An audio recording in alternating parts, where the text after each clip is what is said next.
আমরা সেদিন আগেই গুনার স্বীকৃতি দিয়ে দেব। আমরা বলবো, আল্লাহ তুমি প্রশ্ন করার আগে তোমার একটা কথা বলি, আমারে কিছু জিজ্ঞেস করো না, আমি সব করেছি। এমন কোন পাপ নাই যে পাপ আমারে দিয়ে হয় নাই।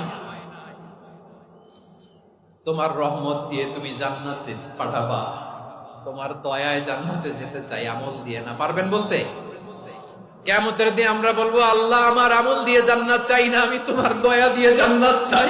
তোমার দয়া ছাড়া আমার কোনো উপায় নাই।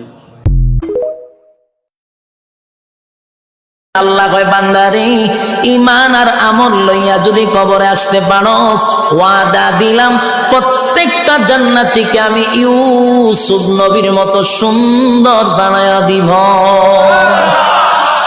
এই ইউসুফ নবী কত সুন্দর জান্নাত!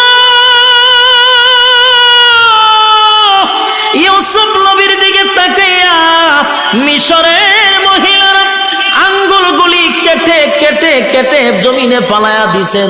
ইউসুফ নবীর জিয়ারত দিকে যাইয়া ওয়াল আসরি ইন্নাল ইনসানা লাফি খুসর ইল্লাল্লাযীনা আমানু ওয়া আমিলুস সালিহাতি ওয়া তাওয়াসাউ বিল হাক্কি ওয়া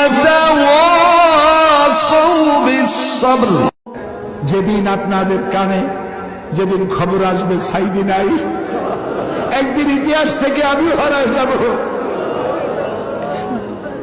কিয়ামতের দিন আল্লাহ যেন আমাকে মাফ করে দেন, আমি কিচ্ছু চাই না আল্লাহর কাছে। আল্লাহ যদি বলেন কিয়ামতে তোরে মাফ করে দিলাম, এর থেকে বড় পাওনা আমার নাই। কিয়ামতের ময়দানে বহু বাপ মা সন্তানের মামলায় আটকা পড়ে যাবে। তার নামাজ, তার রোজা, তার হজ, তার জিন্দগির ব্যক্তিগত আমল বড় ভালো ছিল, কিন্তু সন্তানের হক আদায় না করার কারণে বহু বাপ মা আল্লাহর আদালতে কাঠগড়ায় দাঁড়ায় থাকবে, বাঁচবার কোনো পথ থাকবে না। ওই দিন কিন্তু সন্তান বিন্দু পরিমাণ মায়া করবে না। আল্লাহ বলবেন কিয়ামতের ময়দানে বহু বাপ মা সন্তানের মামলায় আটকা পড়ে যাবে।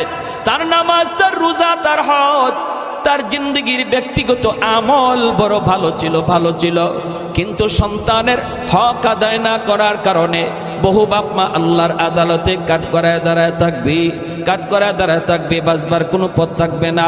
ওই দিন কিন্তু সন্তান বিন্দু পরিমাণ মায়া করবে না। আল্লাহ বলবেন